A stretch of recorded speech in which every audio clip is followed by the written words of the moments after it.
Lá vem a professora com espelho, espelho meu. Existe algum autorretrato mais estranho do que o meu?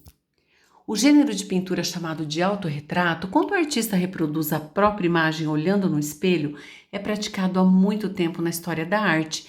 Mas além da cópia simples, esse tipo de representação está repleta de sentimentos, emoções e significados simbólicos.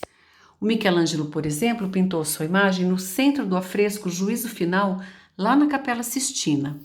Só que ele se representou na pele esfolada que pende da mão do São Bartolomeu. O rosto distorcido dá uma ideia de tristeza e parece bastante sombrio.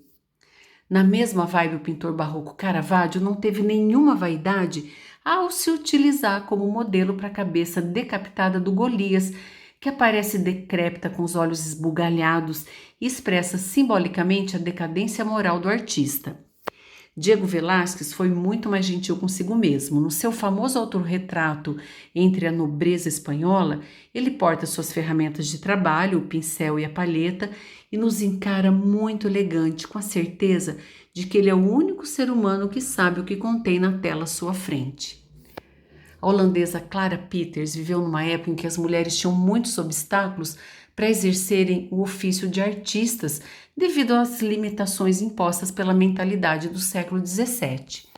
Mesmo assim, ela foi uma pintora primorosa, fantástica, especialista em naturezas mortas, onde inseria seus autorretratos no reflexo dos objetos. Por muito tempo, seu rosto, quase subliminar, passou desapercebido, e acredita-se que a sua motivação era o fato de não poder assinar as pinturas por ser mulher. Assim, ela encontrou um meio de se presentificar na sua obra. O Van Gogh foi um dos artistas que mais reproduziu a própria imagem, talvez como autoafirmação ou numa busca por si mesmo. Ele pintou em torno de 35 autorretratos e um dos mais inusitados é o que ele fez logo após ter mutilado a orelha. Ele se mostra muito pálido, abatido e a gente pode ver a bandagem do curativo. Então ele não escondeu esse trauma, esse absurdo que ele fez consigo mesmo, né?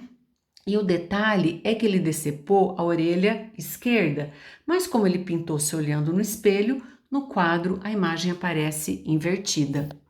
Não menos insólito, o autorretrato do Salvador Dalí em Persistência da Memória é inspirado no absurdo que propõe o surrealismo. Nele, o pintor se imaginou transformado num queijo derretido.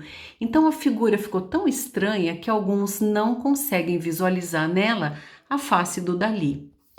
Após um rompimento amoroso traumático, o Man Ray, que morreu bem velho, aos 86 anos, ele produziu uma série de autorretratos simulando suicídio. Na imagem, ele demonstra várias formas de consumar o ato que ele não praticou. A obra da Frida Kahlo é autobiográfica e expõe as dores da artista resultantes de um acidente que ela sofreu, acidente muito grave e que a submeteu a uma recuperação bem dolorosa. Ela também pintou muitos autorretratos, mas para mim, particularmente, um dos mais icônicos é esse, onde ela faz uma simbiose com uma coluna grega quebrada, porque ela quebrou vários ossos nesse acidente. E ela também tem seu corpo cheio de pregos, demonstrando toda a dor que ela sentiu. Então, grossas lágrimas escorrem dos seus olhos. É muito dramático, realmente. A composição, então, gente, enfatiza todo o sofrimento que ela passou. O Francis Bacon criou imagens perturbadoras, violentas, que evocam o trauma do pós-guerra. Ele foi influenciado pelo surrealismo e principalmente pela pintura do Picasso. Nesse autorretrato bem expressionista, ele revela um sentimento atormentado que lembra um pesadelo. Para mim, quase beira uma esquizofrenia.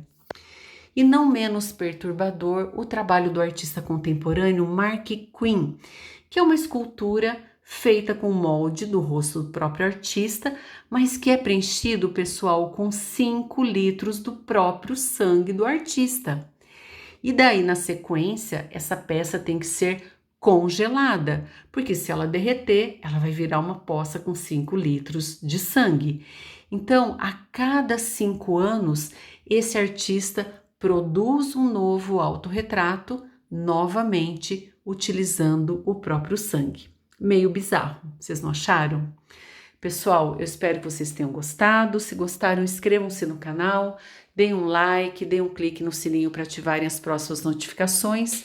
Um abraço, que lá vai a professora.